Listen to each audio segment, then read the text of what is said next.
Assalamualaikum warahmatullahi wabarakatuh. Om Swastiastu, Namo Buddhaya, salam kebajikan serta salam sejahtera untuk kita semua. Perkenalkan, nama saya Dr. Gigi Edi PhD, dosen pada Fakultas Kedokteran Gigi Universitas Trisakti dari bagian Ilmu Bahan Kedokteran Gigi.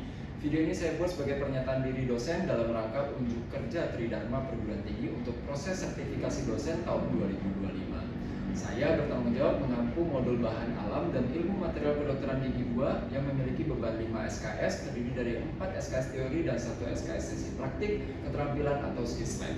Salah satu topik yang saya ajarkan dalam mata kuliah ini adalah mengenai dental cements atau semen dalam kedokteran gigi. Materi tersebut meliputi pembahasan seputar klasifikasi semen, komposisi, sifat kimia dan sifat fisik, serta indikasi dan kontraindikasi penggunaan, teknik manipulasi dan aplikasi klinis berbagai jenis semen.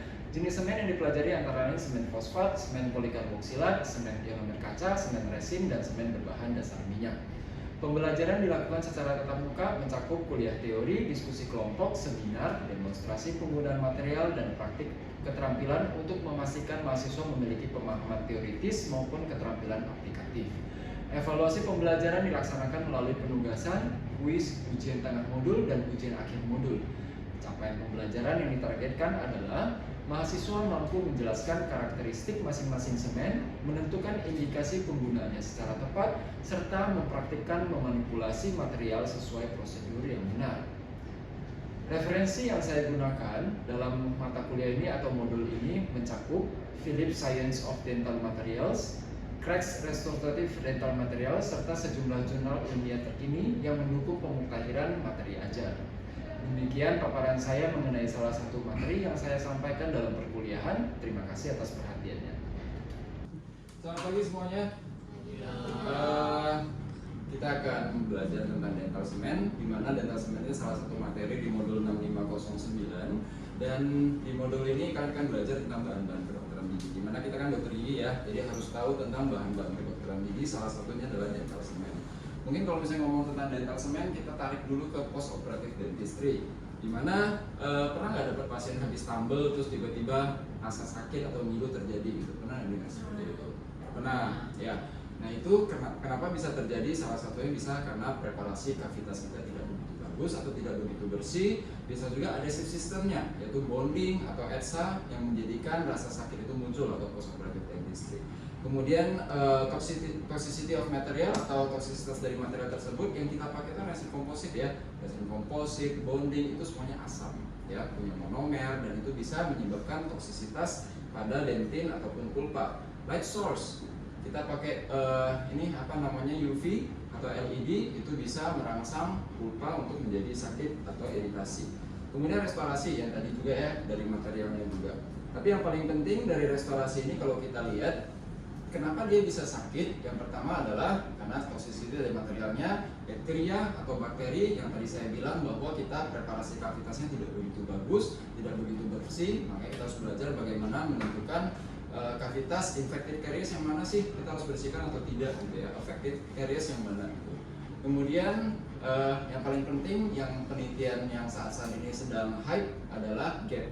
Gap itu maksudnya apa? Ada celah antara restorasi materialnya dengan si tubuh dentinnya. Kalau misalnya ada celah seperti ini, kemudian ada tekanan, contohnya pada saat kita naik pesawat atau kita jalan kaki, ini cairan pada tubuh dentinnya bisa naik.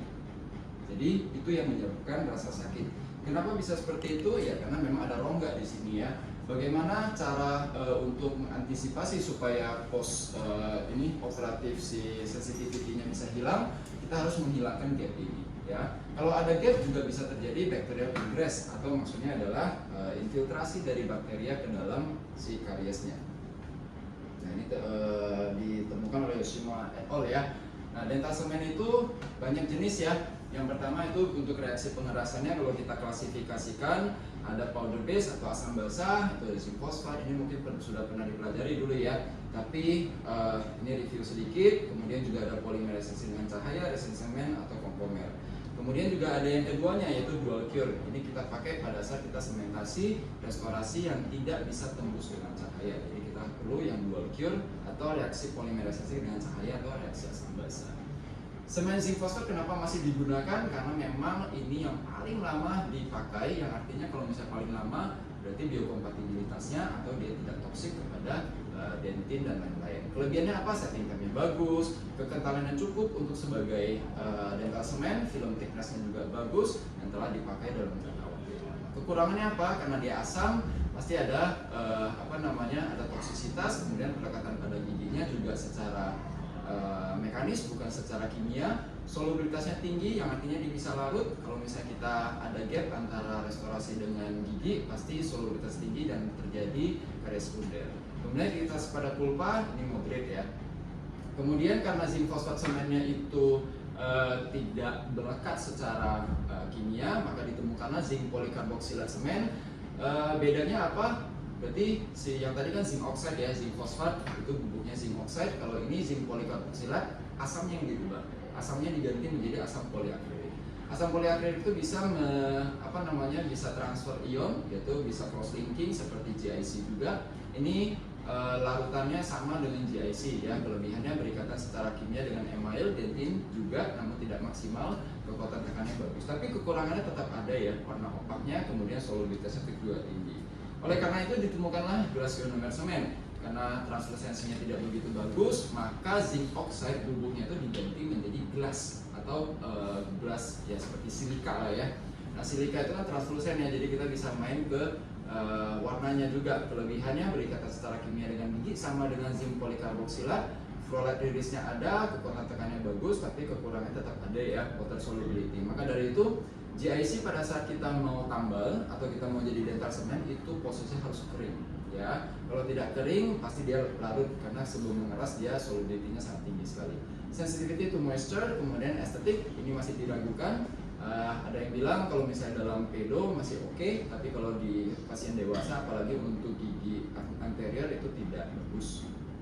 Nah ini reaksi cross linking di mana gelas dari gelas ionomer semen akan larut, dissolve menjadi ion-ion natrium, kalsium dan lainnya sebagainya dan berikatan dengan gugus karboksil dari larutannya. Nah, akhirnya terjadi cross linking dan akan melepaskan fluoride. Nah, kira-kira seperti ini saya ambil dari Philips Dental Material.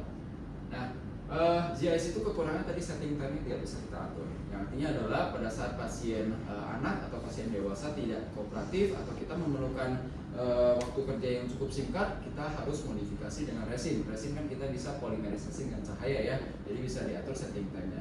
Kelebihannya setting time bisa diatur, light cure, fluoride release masih ada meskipun tidak sebanyak GIC karena penambahan resin. Kekuatan tekannya bagus, water solubility-nya menurun karena adanya resin. Lower sensitivity moisture, kekurangnya tetap ada shrinkage karena kita taruh resin ya. Resin itu kita ketahui pasti ada shrinkage. Kemudian limited depth of cure artinya adalah pada saat kavitas yang dalam kadang-kadang cahaya tidak bisa mampu masuk ke dalam kavitas yang dalam. Nah, zinc oxide eugenol ini kelebihannya pH-nya netral, biokompatibel dengan adanya eugenol, kemudian ada efek anodin mengurangi rasa nyeri, bisa diaplikasikan sebagai bahan luting, root canal sealer, impression material, surgical dressing. Pernah dengar surgical dressing? Pernah dengar dry socket? Ya, kalau dry socket biasanya kita pakai zinc oxide eugenol ya, sudah tahu. Jadi mungkin teman-teman di sini tahunya kalau misalnya socket zaman dulu sih ya, kalau ada socket dry socket biasanya dikuret ulang ya, dikuret kemudian dijadikan pendarahan. Tapi itu sudah tidak boleh dilakukan. Kenapa? Karena jaringan makin rusak. Oleh karena itu yang harus dilakukan adalah pada saat pasien dry socket datang kita hanya spooling dengan NaCl. Kemudian setelah itu kalian taruh ini zinc oxide eugenol. Kalau misalnya tidak ada produk zinc oxide eugenol, kalian taruh apa? Fletcher. Pernah dengar Fletcher? Tidak tahu Fletcher? Oke, Fletcher itu bubuk, jadi bubuk zinc oxide. Kemudian kalian campurkan sama eugenol. Jadi dia tidak dalam bentuk pabrikan seperti ini. Ya, Fletcher itu bisa ditemukan di mana-mana. Biasanya vendor-vendor jual. Itu murah kok, paling cuma satu kotak ini 60.000 ya. Nah itu kita jadikan dalam bentuk pasta seperti kayak tambalan sementara yang belum keras. Kemudian kalian taruh di soketnya.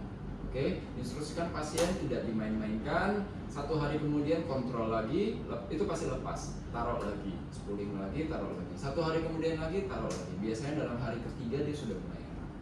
Nah kalau misalnya 1 hari sekali kan agak ini ya repot ya, pasiennya pasti nggak mau datang juga. Saya 2 hari sekali.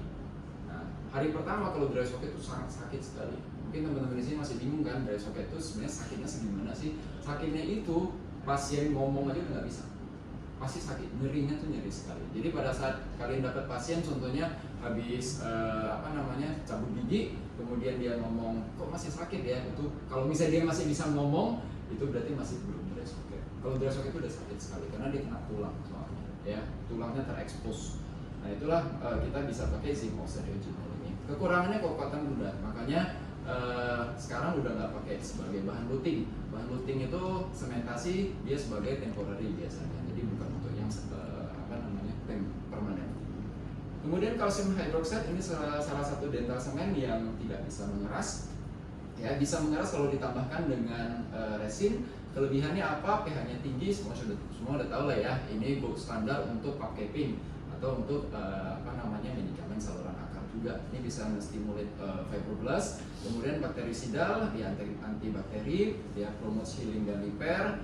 Kemudian kekurangannya tidak melekat pada gigi maupun restorasi. Oleh karena itu kalau misalnya pakai kalsium hidroksida, apa yang harus kita lakukan? Kalsium hidroksida itu adalah liner, ya. Jadi cuma segaris saja. Setelah itu baru kita pakai base, ya, yaitu GIC atau RMGIC. Oke. Nah MTA ini lebih lebih baru daripada kalsium hidroksida, tapi bukan termasuk yang baru banget. pH-nya tinggi, sama seperti kalsium hidroksida, hydrophilic and in the presence of moisture. Kalian tahu MTA ya, semua udah tahu ya. Tahu ini sebagai penutup, sebagai perforasi akar atau perforasi apa tahu ya. Tapi ingat MTA ini hanya bisa mengeras pada saat lembab, ya. Jadi pada saat kalian menutup perforasi, ingat kalian harus pakai kapas yang lembab, taruh di atas MTA, baru tutup tambalan sementara atau GIC. Di pertemuan berikutnya biasanya dia baru set, karena setnya itu bisa 24 jam sampai beberapa hari kemudian. Kayak ini masih perdebatan.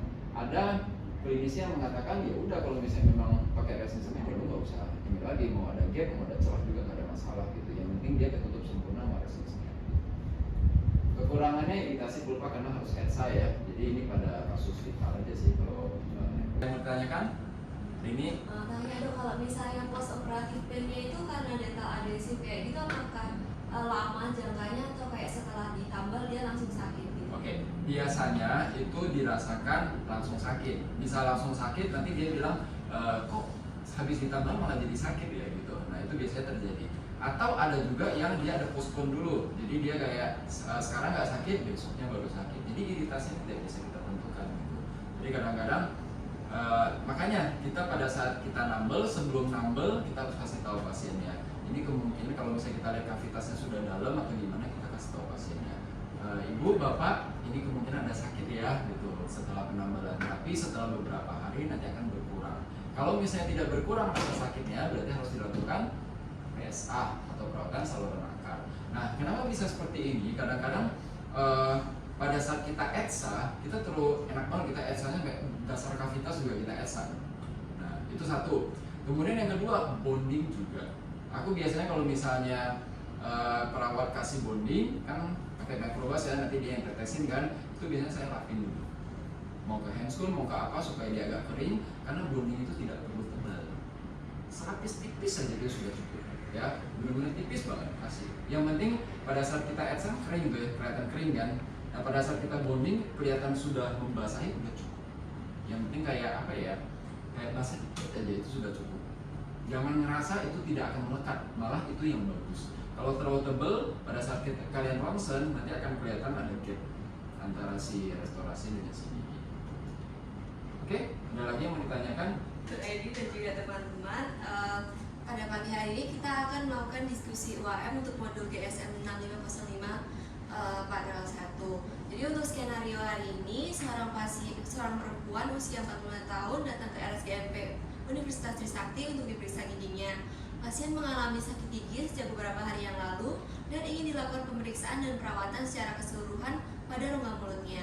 Dari pemeriksaan klinis didapatkan gigi satu-satu pernah patah sepertiga insisal dan pernah dilakukan perawatan saluran akar, namun giginya mengalami perubahan warna. Lalu juga terdapat abrasi pada servikal gigi 15, 14, 13, 23, 24, 25. Pada gigi 37 terdapat tumpatan amalgam yang sudah berubah warna dan pecah pada bagian cup spesiobukal. Lalu gigi 47 juga berlubang besar, terasa sakit jika oklusi pada lubang tersebut